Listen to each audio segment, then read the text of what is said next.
are listening to Arts on the Air, a bi-weekly-ish interview show dedicated to Savannah, Georgia's artists, musicians, and authors.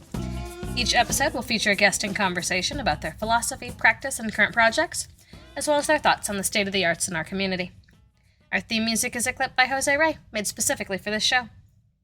Hello all, this is Kate Stanton Melendez, and this week I had the pleasure of sitting down with Joshua Yates.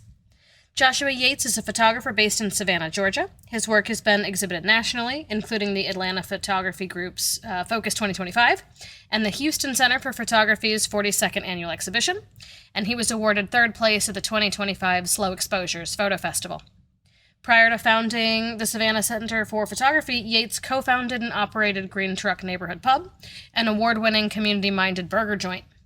He previously served on the board of the Forsyth Farmers Market and Thomas Square Neighborhood Association. He holds an MBA from Georgia State University and a BSIE from Georgia Tech. His first solo show will be held at the JEA's Montag Art Gallery in August 2026. He's here to talk about the exciting new nonprofit that's coming in, the Savannah Center for Photography. The Savannah Center for Photography is a 501c3 nonprofit organization dedicated to enriching Savannah's cultural landscape by advancing the art of photography. Through a community darkroom, workshop space, and rotating gallery exhibitions, SCP will provide accessible resources and education to support image makers at all levels and foster appreciation for diverse photographic work throughout our community. Explore and tour the exciting new nonprofit at their open house on Friday, June 26th from 5 p.m. to 9 p.m., and see their inaugural gallery exhibition, SCP Presents, featuring works by local photographers. There'll be an exciting raffle of photocentric items and experiences, and you can be one of the first to sign up for their membership program. Okay. Thank you so much for having me. Yeah, thanks for coming. Would you like to introduce yourself? Yeah, I'm Joshua Yates, and I am the founder and board chair of the Savannah Center for Photography. That is so exciting. Yeah. Open date soon? Yeah, we're having an open house on the 26th of June, so very soon. We're inviting the town to come out, come check us out, our community darkroom, our gallery. We're having an inaugural photography show, and our workshop space. Very cool. Will you walk me through the darkroom? Yeah. So the darkroom, it's a little small. We're starting small, but we have three really good, high-quality professional enlargers. We have a nice big sink, and so kind of everything you need to do to make up to 16 by 20 black and white silver gelatin prints. Very cool. So there's classes upcoming? Yes. So we're working on finalizing our class schedule, so we'll have that ready to announce, and hopefully people will be able to sign up at the 26th that are opening. We're scheduling a sort of a develop your own film workshop, a intro to darkroom workshop, and then we're going to start a series of monthly critiques led by Steve Bliss, who is a retired SCAD professor of photography. Very, very cool. All right, so how do you teach me something about developing? Film has there's sort of an analog renaissance going on right now. A lot of people are getting back into film. I kind of got back into film around COVID. I think when a lot of people did, they were sort of getting COVID hobbies, and that was sort of one of mine. I mean, I also did the sourdough thing, like a lot of people. But yeah, so film is really having a resurgence now, and personally, I think it's really important in sort of like looking at what's happening with AI, and being able to have some sort of like physical media of your image, and a tangible piece of photographic evidence that you actually took a picture, I think is probably maybe something that could become important, I think, in the future. But anyway, what was the question? We're walking you through film. I mean, I 20 years ago took a darkroom photography class in high school. Yeah. Maybe more than 20 years ago. I don't know how old I am.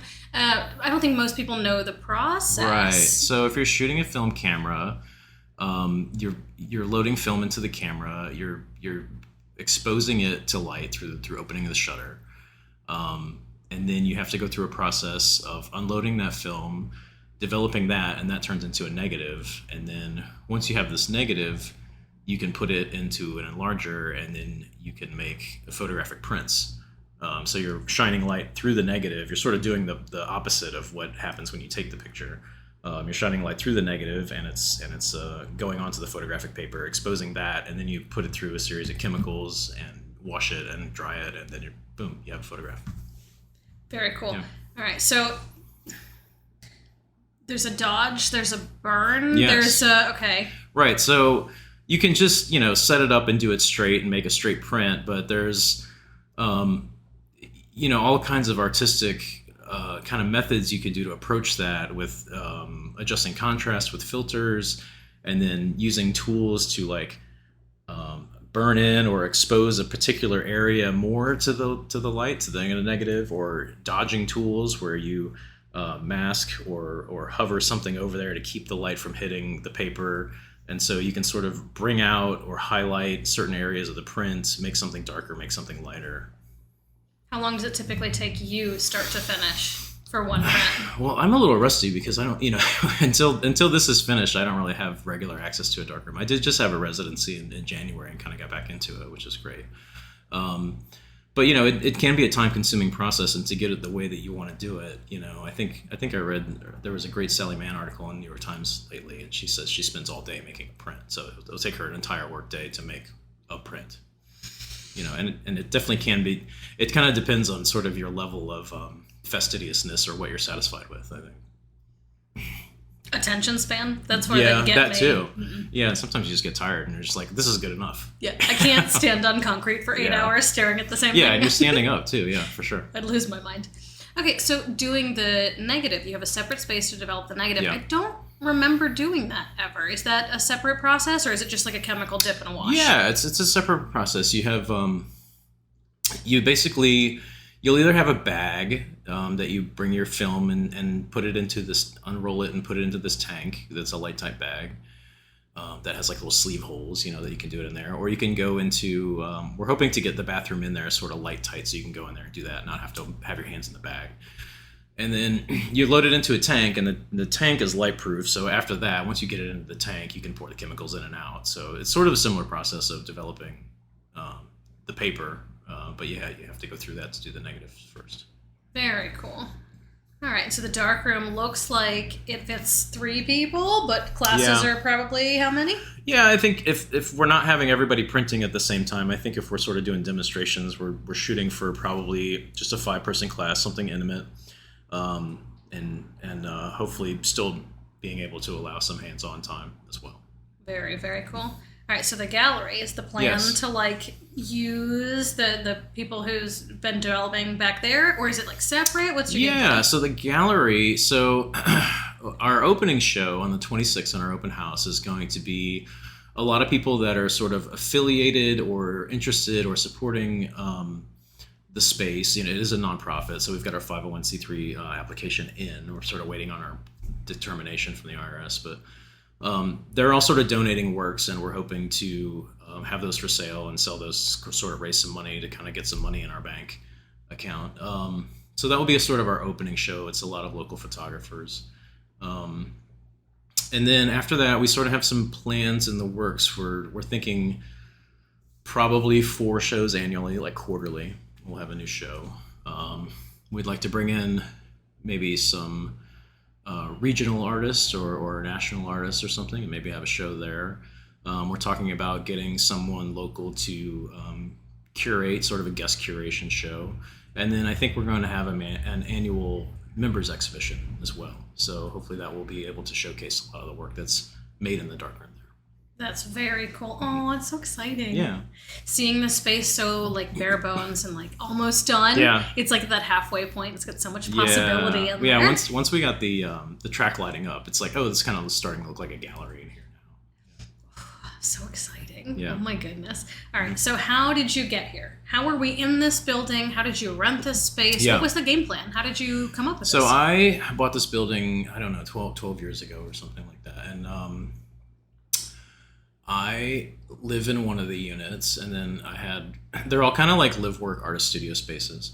I live in one of the units, and then one of the units was turning over, and I had been itching to build a darkroom as my photography's progressed, and I've really been only shooting film and really wanting to get back into printing darkroom. I had a workshop with Alan Ross, who was one of Ansel Adams's assistants, and so it was a darkroom workshop in Yosemite. It was a really great experience. In fact, I'm going out to a follow-up workshop in July with him at his house in Santa Fe. But anyway, so that sort of really encouraged me to sort of get back into the darkroom. I've had, like I said, I had darkroom residency also, and so I've been sort of itching to do it. That was sort of the impetus of like, well, what if I took over the space over here? And then to do that, and I wouldn't need to occupy the whole space, and I wouldn't need a darkroom 24/7. So the idea was sort of, what if I make this a community darkroom, or maybe share this with a few other artists, or maybe just open it up to a membership thing. And then I went and talked to Emily Earle, because she had kind of gone down this path before at Sulphur Studios, or now Arts Southeast. And she was, I think around the time the pandemic, was looking to open a community darkroom there at Arts Southeast. And that sort of fell apart. I think one of the people that was involved with it moved, and then COVID happened and sort of changed the whole world. And I think they have ended up abandoning that project. But I went and had a few conversations with her, and she suggested that I start a nonprofit, just to be able to have, access to grant funding and other ways of funding. And actually, after doing the numbers, that there was probably no other way to actually make it work feasibly, or without pricing people out of it. And so that's what we did. So we started the nonprofit process. I put together a really rock star board, I think, and off we go. Who's on your board? It's myself, Steve Bliss, I already mentioned, the former Dean of Fine Arts, SCAD, now retired, and Parker Stewart. Cool. Great photographer. He's got a great show right now, him and Jack Lee over at Susan Laney's place. Erin Dunn, I think I mentioned her, former owner of Gallery 2424, and I want to make sure I don't screw this up, I think the curator of contemporary art at the Telfair Museums. That seems right. Yeah. And Josh Lindsay, who's one of the co-founders of the Savannah Photo Club. Are you familiar with them? I don't know, Josh. Yeah, so the Savannah Photo Club, they just started, I don't know if it's 1 or 2 years ago, they just celebrated an anniversary, but they meet one Sunday a month at a different coffee shop or something in town, and they just encourage people. It's free. I don't think they have like a real business structure or anything. It's just like this big organic thing. So there's 3 photographers, him and Daniel and Randall, and they started this great movement where people are just meeting and going on a photo walk every, one Sunday a month. And they've got like 100 people show up to this thing. So if you're ever walking around on a Sunday and you see like this huge, massive group of people with cameras, like that's them.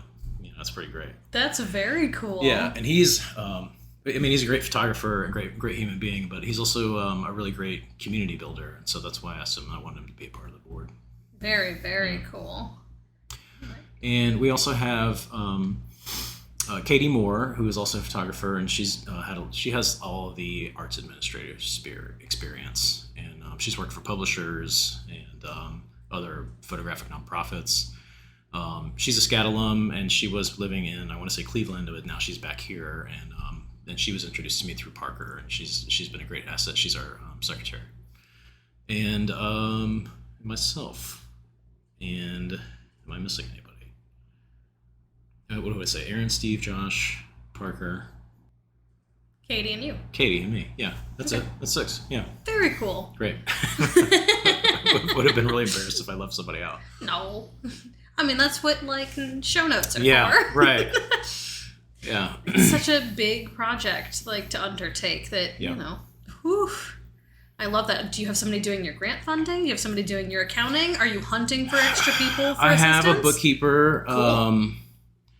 We, haven't started. We're still waiting on our IRS determination, so we haven't really gone down the grant funding road yet. We are. I think we have gotten a commitment from a benefactor, a foundation, who's going to give us some seed money.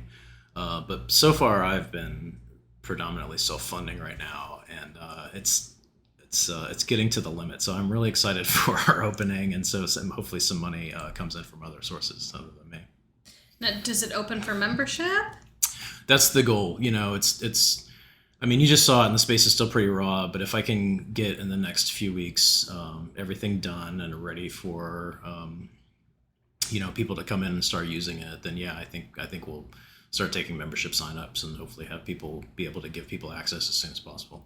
Very cool. Do you expect that to be like close to the opening date or no? Like, yeah, no pressure. That is my goal. Yeah, let's just say. Down to the final. Yeah, and we already have. I will say, I think the 11th of July, I think might be our first workshop date. So at the bare minimum, we should be able to pull off a workshop on the 11th.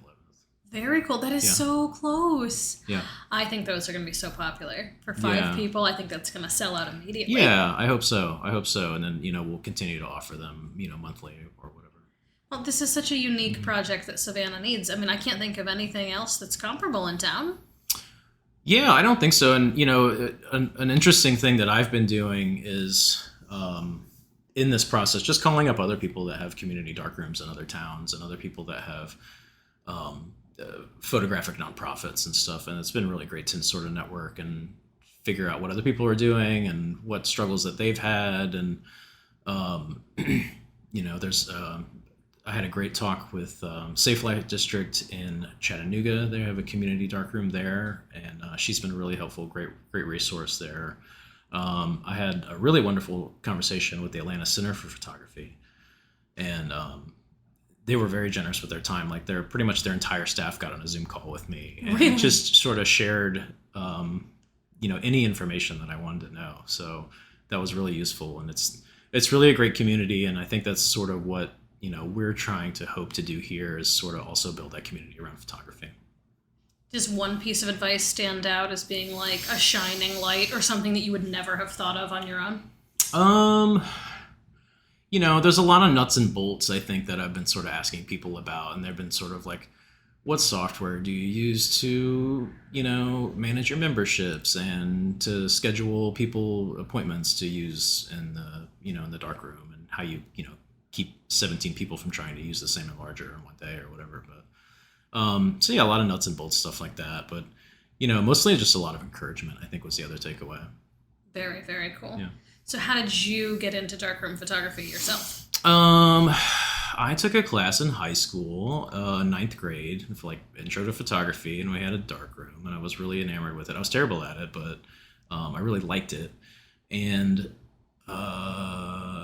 I signed up for photography too, and then budget cuts, and they got rid of the darkroom, and they let go of the professor, as far as I know, or the teacher. And so I pivoted and became the high school newspaper photographer. And so photography's sort of been in and out of my life since then. I've had a few careers, and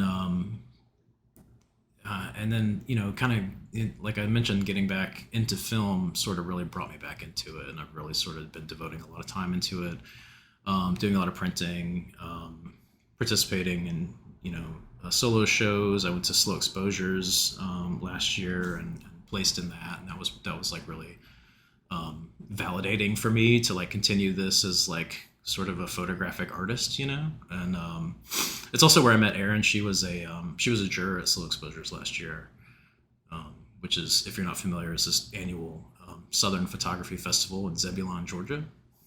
I was not familiar. Zebulon's a word. Yeah, Zebulon is a word. It's this tiny town, and I think it's sort of kind of like Art Fields, if you're familiar with that. I think it's sort of envisioned as this economic driver to like bring all these people. It's like an hour south of Atlanta, Zebulon, and it's like this big festival, all weekend festival, photography festival, and they bring all these people here and photographers, and a lot of people from Atlanta and Athens are showing up, and there was actually a pretty good Savannah contingent there this year.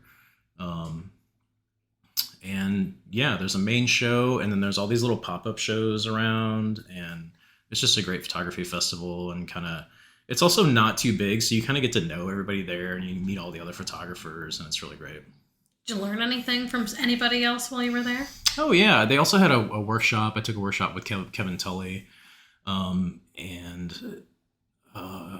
yeah, just meeting all of these people. And in fact, I met some Savannah photographers that I didn't know. I met Robin Maya there, who's a really fantastic young photographer. And actually, she just donated a bunch of darkroom equipment she had in her closet. I went and picked it up yesterday from her. But she's been really great. And yeah, I mean, of course, I made a connection with Erin also at that show as well. So yeah, it was really valuable. And I just applied for next year, so hopefully, or this year rather, and hopefully I get in and get to go back in October. Very cool. Yeah. All right, so your equipment, is all of it donated? I've bought a little bit of it, I think, and but for the most part, yeah, I think almost all of it's donated. There's a few pieces that I've bought recently. I bought us a nice scanner. So some people like to operate what's sort of called a hybrid model, where they'll shoot film and they'll develop the negatives, and then they'll scan it and then make a digital image that way. And then you can print it digitally. You get a little more control, or it's easier to control your final result on that. And you don't need a whole darkroom. Very cool. Is there any equipment you're missing that maybe people could donate if they have to? A lot of small stuff, really. Like there's these like little focusing things that you use in the darkroom that we're missing. We could use a few more easels. I haven't purchased a computer workstation yet. We'll probably need some kind of computer with a nice monitor that you can be doing some editing on that we'll use for the scanner. And I'd like to we don't have any tables and chairs yet. I've got to get that stuff. So a lot of the workshop educational component we don't have. We don't have either a projector, or I was thinking it would be nice to have like a digital whiteboard to use for that. So yeah, there's stuff that we have a whole list of stuff we still need. Yeah. All right, you heard it here. If you have any of these items, give him a call. Please reach out. Well, the digital whiteboard, that stuff can wait. That's not something you need right away. Right. The space is going to grow and change, and the things that you think you need, or things you didn't think you need over the first year. Who's to say what happens? It's so exciting. Yeah. All right. What's your day job? Lately it has been this. I'm sort of between photography and, fortunately I made some lucky or smart, depending on how you look at it, real estate investments back when real estate was affordable.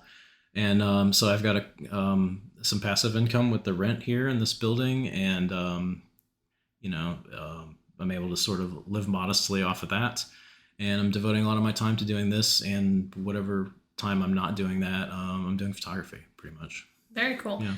We're in a room full of pinball machines. Yeah. Oh, and that's the other thing that I spend my time on, I guess. Although less lately, I don't have any time. But yeah, pinball is my other hobby. And so, yeah, I've since, for the past, 15 years, I've been buying broken pinball machines and fixing them up. My bachelor's degree was in engineering, and my first job, I worked at a brake pad factory. I was an engineer there. And so this sort of still flexes that engineering muscle a little bit, where I get to sort of troubleshoot and repair old pinball machines. And, they're just so fun and wholesome. I just love playing them. It's a really cool hobby, and I'm so glad you have the space to store them. How many? 1, 2, 3, 4, 5, 14? 6, 7, 8, 9, 10, 11, 12. Okay, I shouldn't have double checked. Yeah, 14. That's a lot of pinball machines, friend. Yeah. What do you do with them? How do you get these? Where do they go after? This is sort of the final resting place or something. And sometimes I'll sell some and make space for another. And I also, because I ran out of space, started putting them out on town. So there's a machine over at Two Tides that is mine, and there's a couple machines over at White Whale Craft Ales that are also mine. And so I operate some games and, get a few quarters every few weeks or something out of them here and there. Well, that's cool. Yeah. What an interesting guy.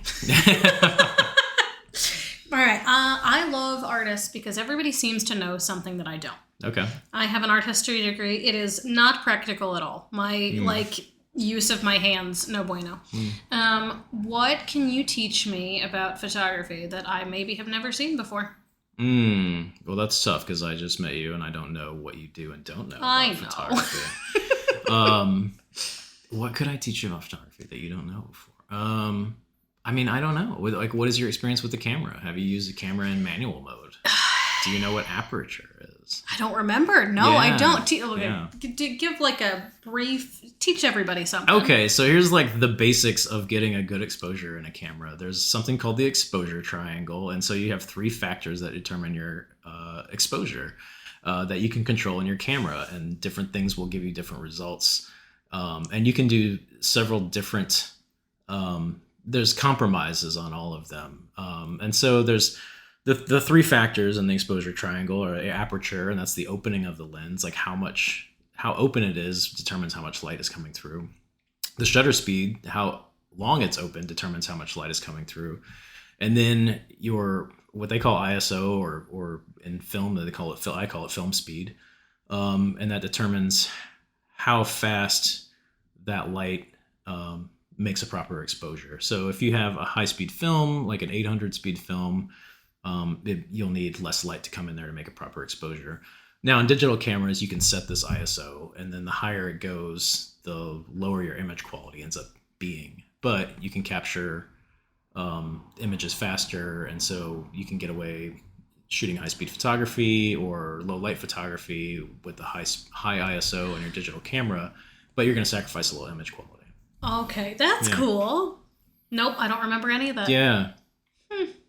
Very technical. And there's trade-offs in all of them. Like with shutter speed, if it's too slow, you may not be able to use the camera handheld because there'll be too much shake.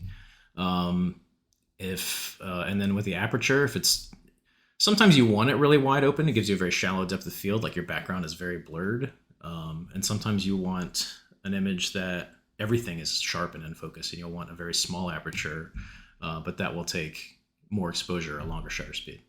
Do you have a favorite list of settings that your camera lives at?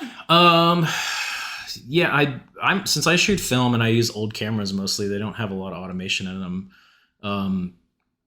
If I do have a camera that has aperture priority, I like to use that. But a lot of my subject matter, what I like to do is really deep depth of field, so everything kind of sharpen and focus. So I'll use a small aperture setting and a tripod and a long exposure. Very cool. Yeah. What's your favorite piece that you've ever shot? Oh, that'll, you're like asking who's your favorite kid, I guess, but I only have one, so right. Yeah, right. So there is it's actually, it was a big image for me. I don't know if I continue to say it's my favorite, but I think maybe it does well for me whenever I submit it into shows. And it was the one that won third place at Slow Exposures. And there's one of and it's almost abstract. There's all this reflection, and it's very kind of high contrast, black and white, of the interior of this flooded warehouse that was out on President Street. It's now burned down. And that image, and then if you look behind you, that's also from that same series. I took that on that same day, although I think it's sideways, so you can't really tell. But and that particular one is an alt process that gives it this metallic look. But it's not a different paper? No, it's actually regular black and white paper, but I use this different alternative chemical process, and it's sort of, the paper has silver in it, so it sort of changes how it reflects light and makes it more metallic reflective. That's cool. Yeah. Do you have a favorite photograph of somebody else? Like something that you wish you would have shot, or like something that you aspire to be? I don't know if I have a particular favorite, and I would say, because I don't have a formal art education or art history background or anything like that I'm sort of still discovering a lot of that, discovering a lot of famous photography. And I think one thing I'm working on now is trying to get away from a lot of the straight photography that I do, a lot of the really sharp in focus stuff, and sort of looking at more impressionistic or gestural kind of photography, and sort of trying to get in there, trying to push myself outside of my set ways and boundaries, and go different directions, I think, on that too. Very cool. It's always nice to kind of change it up and learn something new. Yeah. All right. So how do we support you until you open on June 26th? Yeah. How do we support me? So I know I need to get a donate button on the website. Yep. We're still working on the website. It's taken me longer to get a bank account set up than I thought, but I think we're finally there this week. So that'll be up soon. Probably, hopefully by the time this airs, we'll have a donate button on the website. I'd really like to get everybody to come out to the show if they can. If you're not in town, I totally understand. It's summer. People are traveling. But, keep us in mind. Come on by. You reach out to us on the website. DM us on Instagram. Would love to show you anybody the space, give you a tour if you're interested in memberships or not, just to check it out. If you just want to come see the show that's hanging up, that's great too. And so that is, hopefully, maybe buy a piece of art, that's up on the wall that people have donated. We're also having a raffle at the open house. Okay. And so we're getting some cool stuff donated for that. Today I just heard that we have a tintype artist, Mickey Lansdowne, has donated a tintype session, which is really cool. Are you familiar with tintype sort of photography? It's like a 19th century like wet plate photographic process. We might have to have a separate chit chat. Yeah. I happen to be in the market for a tintype session for VIPs for this year's Art Southeast annual fundraiser Art Attack. Okay. I am their events chair. Oh, and we're looking at maybe having a room for that for VIPs only. So I can get you in touch with Mickey. She's great. I really appreciate that. Yeah. Lightboxalchemy.com, I think, is her website. Very cool. So yeah, she's the only one that I know of in town who's doing tintype portraiture that lives here.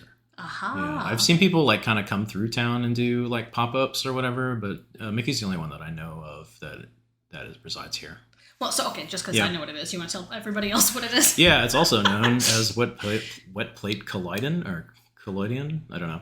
But anyway, you pour. It's really a 19th century process, and she has like a really old Eastman Kodak like number 2 camera that's probably from the late 1800s, early 1900s, and has this great brass barrel lens with this great rendering.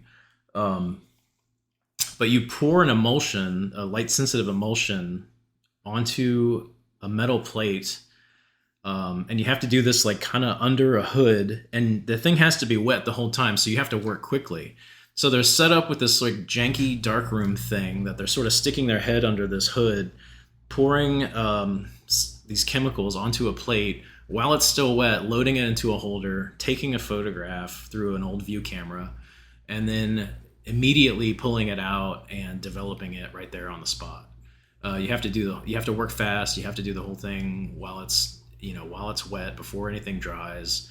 I went out with her one time and we did some photographs outside, and it was hot that day, and the heat can kind of ruin things. It could make things dry too quickly, and so I think being inside is ideal if she can do it. But I know she has done some pop-ups when the weather's nice, like outdoors as well, because you do need a lot of light for it too, because it's not as light sensitive as like film, so it needs a longer exposure or ton of light.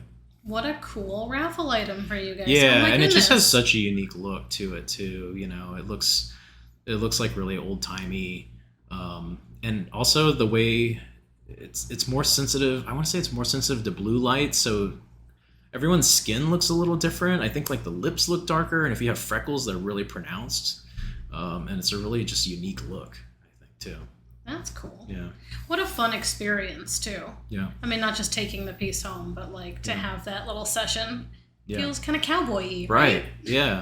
Yeah, totally. Do you have any other raffle items coming up? I think we have, I want to say that Parker Stewart is probably putting in one of his larger pictures. So if you can't afford a big Parker Stewart print, you might be able to get one for a cheap raffle ticket, which I think is pretty exciting. That's a heck of a prize, I think friend. it is. That's a really good one. Yeah, and I want to say I've gotten a commitment from the new Savannah Film Lab folks that have been really nice and supportive.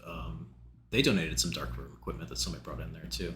But they, I think they're putting together some sort of package of like film and maybe a little camera or something for us too. I think is also going to be in the raffle. Ooh, so the raffle is opening night?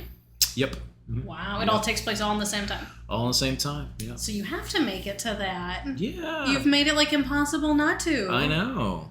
Cancel your plans. I Show just up. did. Yeah. That sounds great. Oh my goodness. All right, so what time Friday, June 26th? I can put it on the website. I'm so sorry. I knew you were going to ask me that, and I didn't remember, but I have the flyer here, so here we go. It's from 5 to 9 p.m. on June 26th at 2205 Price Street, which is where the Savannah Center of Photography will be.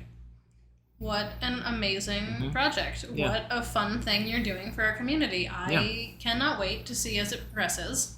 And I will be in the first round of membership and classes. I think that's very, very awesome. cool. Is there anything else you want to talk about today, Mr. Yates? Just on my own personal front, I have a show opening the 1st of August at the Montag Gallery at the Jewish Education Alliance.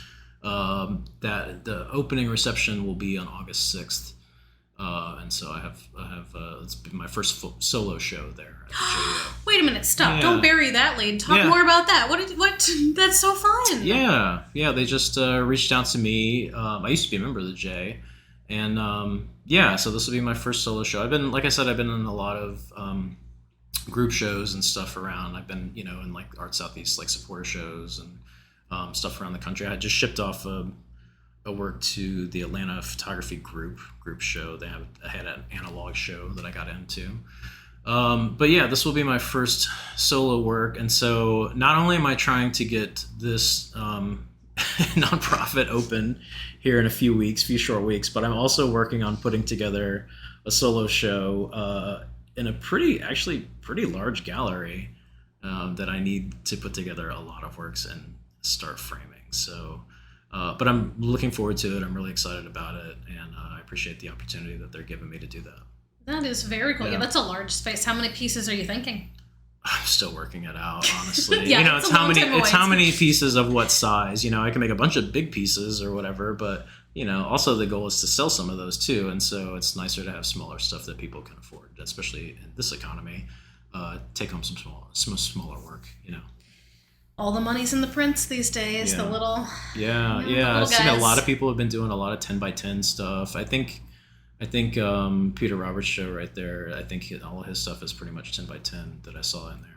Or there's a few bigger pieces, but yeah.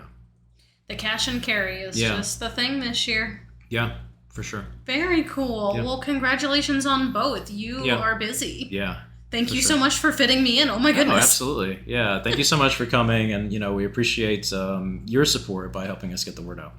I am so glad to be here. Thanks for giving me a tour and your time. Yeah. I mean, what a cool project. I'm so excited for you. Thanks. Thank you so much again to Josh Yates for letting me in to tour SCP before the open house. This space is so cool. I'm just so excited for how this is going to grow the community and give us something that we needed. Really, really cool project. So we'll see you all there Friday, June 26th from 5 p.m. to 9 p.m. Buy some raffle tickets. Sign up for the darkroom classes. Pick out a membership. I'm just so excited. What a cool thing to bring to the area. Next up is Lee of Neighborhood Comics. I'll have a third episode in a row out to make up for the May disappearance. I'm hoping to learn something about comic book art and our local neighborhood comics down on Bull Street. See you next week, Savannah.